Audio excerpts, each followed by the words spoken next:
শাস্ত্র অনুযায়ী আপনার বাস্তুতে গৃহে বা ফ্ল্যাটে এই ভুলগুলো একদমই করবেন না। কি ভুলগুলো করলে মারাত্মক ক্ষতি হবে সেটি হলো উত্তর পূর্ব দিকে ঈশান কোণে কখনো পায়খানা বাথরুম বা টয়লেট রাখবেন না, নোংরা আবর্জনা রাখবেন না।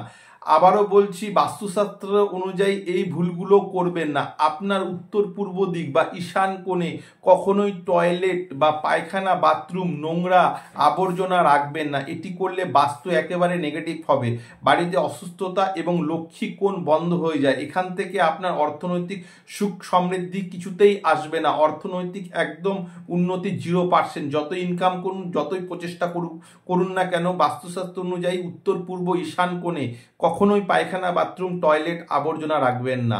এখানে ঠাকুর ঘর নির্মিত হয়, এটিকে লক্ষ্মী কোণ বা ঈশান কোণ বলা হয়। এখানে একদম ভুল করবেন না। বাস্তুশাস্ত্র এর কোনো প্রতিকার নেই, এটা করবেন না। এক নজরে বাস্তুশাস্ত্রের কিছু জানার বিষয় রয়েছে এবং আমার বাস্তু ঠিক আছে কিনা, বাস্তু কীরকম হওয়া উচিত সেটা। প্রথমে হলো একটি সারিতে 3টি দরজা যেন পরপর না থাকে। একই সারিতে 3টি দরজা যাতে না থাকে। একদম উপরতলার ফ্ল্যাটে বাস করা উচিত না।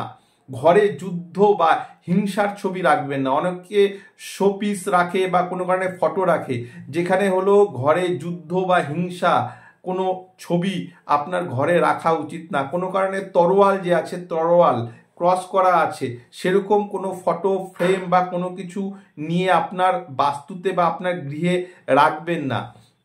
বাড়িতে বা অফিসে ক্যাকটাস বা কাটা জাতীয় কোনো গাছ আপনি লাগাবেন না, এটি ক্ষতি বাস্তুর জন্য। বনসাই রাখবেন না। আপনি জেড গাছ বাড়ির সুখ সমৃদ্ধির জন্য লাগাতে পারেন। শোবার ঘরে আয়না রাখবেন না। যদি শোবার ঘরে আয়না রাখেন তাহলে সেটা রাত্রেবেলায় বা বেশিরভাগ সময় যতক্ষণ ধরে প্রয়োজন না হয় কোনো কিছু কভার দিয়ে সেই আয়নাকে আপনি ঢেকে দিন। এই যে যদি যেই শোয়ার ঘরে আয়না যদি থাকে, সেখানে কিন্তু কোনো কারণে দাম্পত্য কলহ আসবেই আসবে। তাই শোয়ার ঘরে আয়না অ্যাভয়েড করবেন। যদি আয়না থাকে তাহলে সেটা কোনো কিছু দিয়ে পর্দা দিয়ে ঢেকে রাখবেন।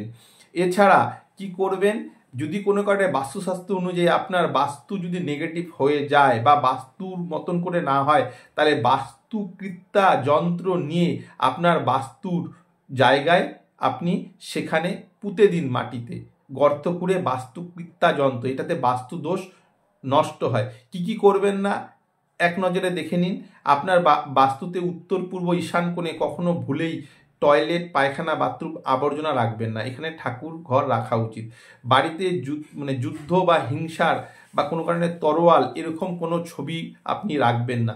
শোবার ঘরে আয়না রাখবেন না এবং আপনার বাড়িতে পরপর 3টি সারিতে যাতে দরজা যাতে না হয় সেটা খেয়াল রাখবেন। এছাড়া টপ ফ্লোর বা একদম সব থেকে উঁচু তলার ফ্ল্যাটে আপনারা থাকবেন না। বাড়িতে ক্যাকটাস বা কাটা জাতীয় কোনো কারণে গাছ লাগাবেন না। বনসাই লাগাবেন না। জেড গাছ আপনারা লাগাতে পারেন, তুলসী গাছ আপনারা লাগাতে পারেন। কোনো কারণে বাস্তু যদি নেগেটিভ হয়ে যায় তাহলে বাস্তুকৃত্যা যন্ত্র আপনার বাস্তুতে আপনি লাগাতে, বাস্তুকৃত্যা যন্ত্র আপনার গৃহে স্থাপন বা বাস্তু বা ফ্ল্যাটে আপনি স্থাপন করতে পারেন। নমস্কার, আমি জ্যোতিষগুরু শ্রী অপূর্ব সমদ্দার। আপনার যদি এই ইউটিউব চ্যানেলটি ভালো লেগে থাকে, আমার ইউটিউব চ্যানেলের নাম হলো সৌভাগ্য বার্তা, তাহলে লাইক, সাবস্ক্রাইব এবং শেয়ার করে দিন।